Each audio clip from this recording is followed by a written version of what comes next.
건물 내부 공간을 꾸미고 디자인하는 것, 바로 인테리어죠. 안녕하세요, 인사이트입니다. 사람마다 인테리어가 번거롭거나 귀찮거나 불편하다고 느낄 수도, 혹은 상상하는 것만으로 즐겁다고 느끼시는 분도 있을 텐데요. 이유가 무엇이든 지금 당장 한 공간을 인테리어해야 할 일이 생긴다면 공통적으로 걱정되는 게 하나 있죠.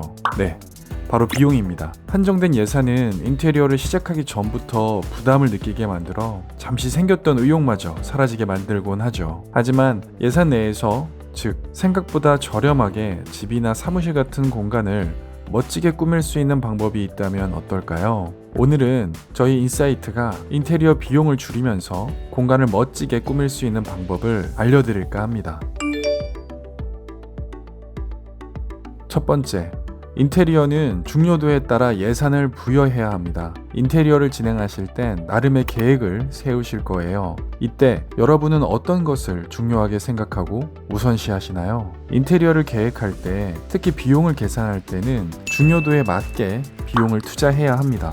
일반적으로 중요한 부분이라고 한다면 공간의 면적을 크게 차지하는 순으로 바닥, 벽면, 천정, 그리고 가구와 소품 정도가 되는데요.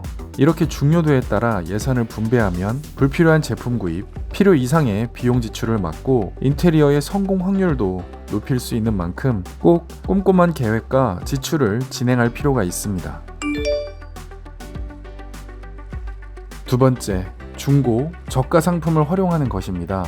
이렇게만 말씀드리면 그런 당연한 것을 누가 모르겠냐고 생각하시겠죠. 하지만 이 말을 하는 데에는 나름의 이유가 있습니다. 인테리어를 접근하는 방식 때문인데요. 원하는 인테리어 상품을 구입하고 배치하는 것 당연히 중요하죠. 하지만 그보다 중요한 건 상품을 구입해서 배치한다라는 개념이 아니라 꾸민다는 개념으로 접근하는 거예요. 예를 들어 상품을 구매할 때 중고, 저가 상품의 색상을 바꾸거나 혹은 새로운 소재를 추가해 머릿속에 떠올리는 인테리어 상품을 새롭게 창조하는 거죠. 처음 인테리어를 계획할 때 명확한 디자인을 생각하시고 자신의 능력을 체크한다면 훨씬 더 다양한 상품을 고려해 비용을 아낄 수 있는 것은 물론 좀 더 창의적인 디자인의 인테리어 소품을 얻을 수 있습니다.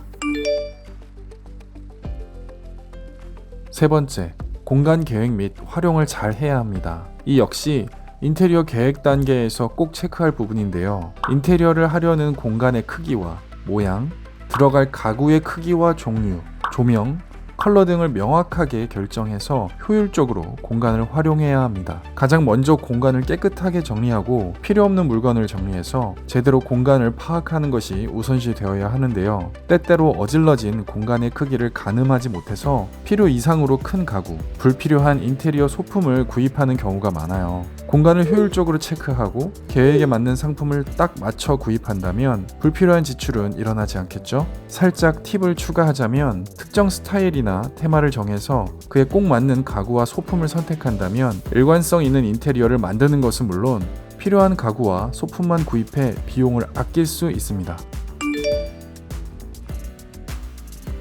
네 번째, DIY 인테리어입니다. DIY 인테리어는 Do it yourself를 직역하면 스스로 해보기 정도가 되겠죠. 즉 공간의 인테리어 디자인을 스스로 해보는 것을 말하는데요. 좀 더 디테일하게 들어가자면 인터넷 혹은 책에서 디자인 아이디어를 얻고 필요한 도구, 재료를 구입해서 직접 만들거나 꾸미는 것을 말합니다. 단순히 혼자서 인테리어 제품을 구입해서 배치하는 것이 아니라 가구를 스스로 만들거나 리모델링하거나 혹은 벽면 재료나 바닥재를 교체하는 것, 조명이나 액세서리를 만드는 것까지도 포함합니다. 비용을 아끼는 것은 물론 취향과 스타일을 충분히 반영해서 자신만의 독특하고 개성 있는 인테리어를 만들 수 있죠.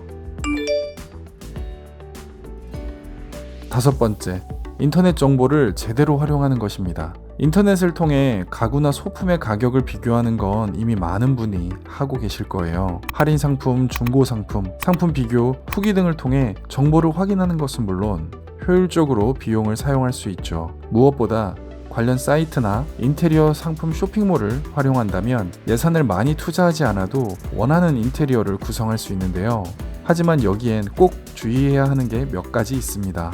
단순히 예뻐서 가격이 적당해서라는 당연한 부분도 중요하지만 눈대중이 아닌 명확한 수치를 체크해서 공간에 적합한지 확인해야 하는 거죠. 또한 가구의 경우 배송 정책이 어떻게 되는지, AS 정책, 특히 반품 정책 등을 꼼꼼히 확인한 후에 구입을 하셔야 혹시나 생길 수 있는 가구 변경 혹은 파손에 대한 불필요한 비용을 절감할 수 있습니다.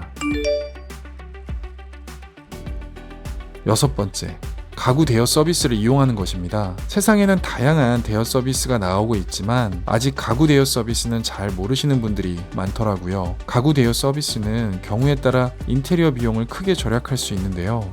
대여 비용은 당연히 구매 비용보다 저렴하고 다양한 종류의 가구와 소품을 대여할 수 있어서 여러 스타일의 인테리어를 구성할 수 있죠. 특히 인테리어에 익숙하지 않거나 뭔가 도전적인 인테리어를 진행할 생각이라면 대여 서비스를 통해서 일정 기간 공간에 적용시켜보고 바꿀 수 있는 기회가 주어지기도 합니다. 무엇보다 이사처럼 공간을 이동하는 경우가 많다면 자주 인테리어를 하게 되고 또 비용 또한 역시 크게 늘어날 수밖에 없는데요. 만약 본인의 라이프 스타일이 이에 해당한다면 적극적으로 가구 대여 서비스를 활용해서 비용을 절감할 수 있습니다. 7번째, 기존 인테리어 철거를 생각하고 또 계획해야 합니다. 생각보다 인테리어 철거 비용을 계획에 넣지 않는 분이 많더라고요. 일반 가정집을 기준으로 봐도 인테리어를 위해 철거하는 항목을 보면 바닥재, 문, 문선, 문틀, 화장실, 도기, 타일, 세시, 싱크대, 북박이장, 신발장, 아트월, 목공까지도 너무너무 다양한데요. 인테리어 계획을 세울 때 철거 범위를 확실하게 정하고 해당 재재를 재활용할 수 있는지, 또 관련 업체를 통해서 철거 비용, 폐기물 처리 비용은 얼마나 발생하는지까지 꼼꼼하게 체크하셔야 합니다.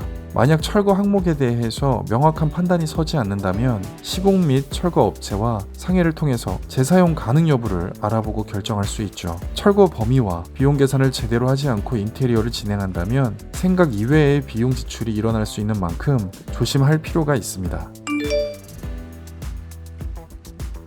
8번째, 공사 현장은 자주 갈수록 좋습니다. 물론 시공하는 사람 입장에서 고객이 자꾸 방문하면 불편할 수도 있죠. 하지만 이는 역으로 말하자면 불편한 만큼 좋은 인테리어 결과가 나올 확률이 높아진다는 뜻이기도 합니다. 실제 많은 사람이 인테리어 시공 결과에 만족하지 못하거나 최악의 상황에는 사기에 가까운 피해를 입기도 하죠. 요청한 부분이 꼼꼼하게 처리됐는지, 선택한 자재를 사용했는지, 부족한 건 없는지 수시로 방문해 체크를 해야 추후 추가적으로 비용이 들어가는 것을 막을 수 있습니다. 오늘은 이렇게 인테리어 비용을 절감할 수 있는 8가지 방법에 대해서 알아보았습니다. 어떻게 도움이 좀 되셨을까요? 계획하는 과정부터 완성까지 인테리어는 단순히 공간을 꾸미는 것 이상으로 행복과 만족감을 줄 수 있는데요. 그리 멀지 않은 봄, 새로운 공간과 행복감을 느낄 수 있는 성공적인 인테리어가 되셨으면 합니다. 영상을 시청해주셔서 감사합니다. 지금까지 인사이트였습니다.